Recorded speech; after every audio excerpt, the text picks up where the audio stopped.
Accessibility Tracker makes compliance with the new ADA Title II web rule so much easier, and I'm going to show you exactly how starting right now. So we can see here, this is audit to WCAG conformance as fast as possible. And this is so important because we want to make sure that we're working towards full WCAG conformance. So specifically 2.1 AA is the standard. So we need to make sure that our different digital assets are fully WCAG 2.1 AA conformant. So I'm inside of the dashboard. We're going to look at a sample project, and I'm going to show you exactly what I mean.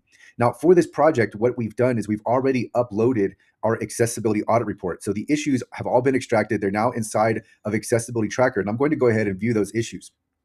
So as I scroll down, what we'll see is really the audit report transposed inside of Accessibility Tracker. And so we can see the status of each issue. This is very, very important because we need to make sure that we take care of all of these issues. That's how we get to WCAG 2.1 AA conformance. If you don't go this route, you are going to be using a scan-based platform, and scans are very limited, as everyone knows. So we don't want to work towards 100% score on a scan. We want to work towards full WCAG conformance, and that is why it is so important to have an audit-based platform. And this makes it so much easier than the alternative of working from a Google Sheet or an Excel spreadsheet. This is so much easier because now our audit report becomes dynamic, and it enables us to do so many things with this very valuable data. So here we're looking at the audit report. We can easily assign each issue to different team members.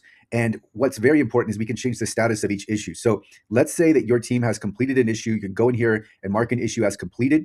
And then what you want to do is you want to have the auditor or a technical accessibility expert go in and validate the issue to make sure the fix has actually resolved the issue. So then we mark as validated.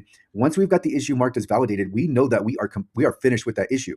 And very importantly, there are two prioritization formulas inside of Accessibility Tracker. So here we can sort by risk factor. We can sort by user impact. For ADA, for public entities covered under the ADA Title II web rule, I will recommend risk factor because this is going to take care of the issues that come up the most often in complaints filed in court by serial plaintiffs' law firms. So here I've got the issues, and we see that the top issues are all critical, and they are scored 100. As we go down, you'll see the scores start to descend. So we've got 98, and then we've got 94, and then it continues on. So this audit is fairly lengthy. They're not usually this long, but the point here is now you can prioritize the issues that you're working on. And so we're just going to work through these one at a time. So our team's going to go ahead and mark completed, and then they'll mark completed on another one.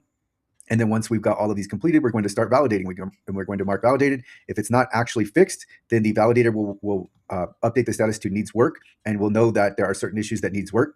And now this is not all, though. This is just the very start. So we can view the issue, and this is where we get the very detailed audit data. So again, this is all extracted from the accessibility audit report in Excel spreadsheet format. So we have all of this valuable data, but what I want to focus in on is the analyze with AI. So this is really going to accelerate your project because now you have AI inside of the dashboard to help your team with the fixes. So I'm going to go to detailed technical answer. This is going to be especially helpful for developers. I'm going to generate analysis, and now AI will start streaming guidance on how to actually fix this issue. So we can see here that we have code, we have detailed step-by-step instructions, and we have the improved code snippet. And so what's so relevant here is that this is specifically for this issue. So this is for the audit data specific to your digital asset, and it's all here. And so this is the fix for your team. They can implement this. And then again, we're not just relying upon AI. We're going to validate this and make sure that the fix has been made correctly and implemented correctly by your team. So this is the project platform to use. And there is so much more that we could go over. There are AI insights where we can ask,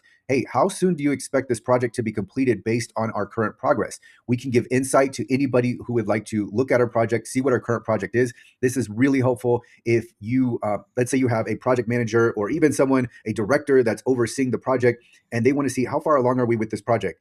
They can go in and at any time, they can view the project, they can view the project analytics.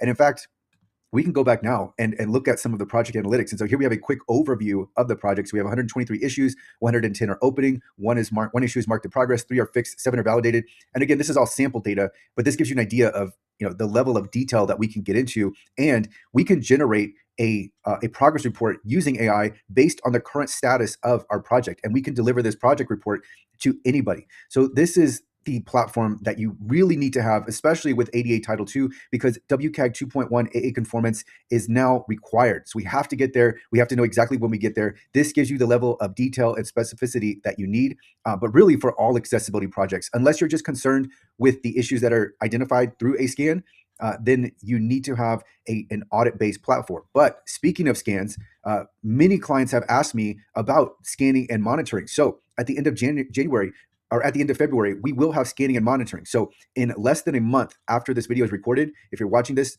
there will already be scan and monitoring in place inside of Accessibility Tracker. It will be a separate feature, but the focus here is this feature because this is foundational. This is fundamental. This is so important to everything that we're doing because now we have all of these issues and we can track each and every single one and we can work towards full conformance because, again, this is audit based. This is based on the actual audit of your digital asset. And so let's say your audit is you have a 2.1 AA audit. You could have a 2.2 AA audit. It doesn't have to be from accessible.org. Accessibility Tracker is going to work with any audit report in Excel spreadsheet format. So very valuable data. And now that data becomes dynamic and we can do so many different things with it, including using AI to accelerate our project and to make the completion of our project as fast as possible. And keep in mind, this is only one project. We can have multiple projects. And that's what I have here. We're going to go back to the project view and we can see we've got multiple projects inside of the dashboard. And so we can look at and analyze each and every one. So let's say you have 3 different websites and 2 mobile apps. We can have all of those as projects and track the progress. And you can set up scanning and monitoring. There's also AI insights where we can ask about our projects. We can find out the issues that are coming up the most. We can know where to tailor our training. And so now I'll go to AI insights. And we can go ahead and start the insights now. And so here we can go ahead and ask AI anything about our projects. So this is extremely helpful. So I'm just going to ask quickly, what WCAG success criteria give us the most trouble? So go ahead and ask that to AI. AI is going to analyze, and then it's also looking at 5 projects here because we've got the total portfolio overview, so all 5 projects. And then look at this. It's telling us right now, based on our audit reports, okay, we can see that 1.3.1 is the issue that comes up the most often, and it's continuing to stream. I'm going to scroll back up while it's summarizing these trends. Scrolling back up, we have 1.3.1, we have 1.4.3, we have 4.1.2. So this is, again, extremely valuable because now we can know where we need to emphasize that our developers, our designers, our content managers, where they need to focus and pay attention to when it comes to accessibility, when it comes to working on accessibility. So this is here as well. I haven't even gone I haven't gone through all of the features, but this just shows you the power of Accessibility Tracker and why it is so helpful for your project. So I'm going to stop this here. You can go to accessibilitytracker.com and start to use it for free. There's a free plan. It's limited to 1 project. When you're ready to advance, there are plans for at different tiers. And then you can, there's also a marketplace inside of your account dashboard where you can go ahead and add on to your plan. And in fact, let me show you that right now because we've got the plan details and I've got a higher plan, but we can go to add-on enhancements. So I'm going to go to browse add-ons and we get an add-ons marketplace.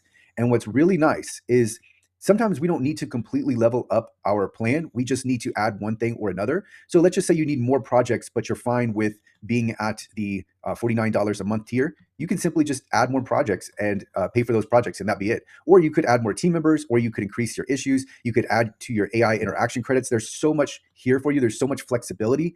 This is the platform that everyone needs to be using for their accessibility and compliance project. So I will link to Accessibility Tracker in the description. If you have any questions, definitely feel free to reach out to me. I'll include a contact link in the description.